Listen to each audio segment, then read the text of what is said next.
Πορτοκαλόπιτα.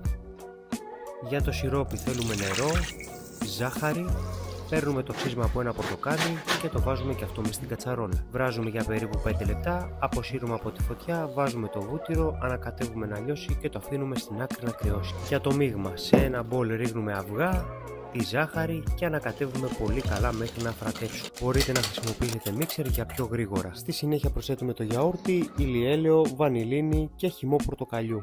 Προσθέτουμε και το ξύσμα πορτοκαλιού και ανακατεύουμε καλά μέχρι να ομογενοποιηθεί το μείγμα μας. Ρίχνουμε το μπέικινγκ και ανακατεύουμε. Κόβουμε το φύλλο στο επιθυμητό μέγεθο, το ρίχνουμε μέσα στο μείγμα μας και ανακατεύουμε μέχρι να ενσωματωθεί μέσα στο μείγμα. Στη συνέχεια θα χρειαστούμε ένα ταψί, θα το βουτυρώσουμε καλά παντού σε όλες τις επιφάνειες και θα ρίξουμε μέσα το μείγμα μας. Παίρνουμε το ταψί, το βάζουμε στο φούρνο και ψήνουμε στους 170 για 40 με 45 λεπτά.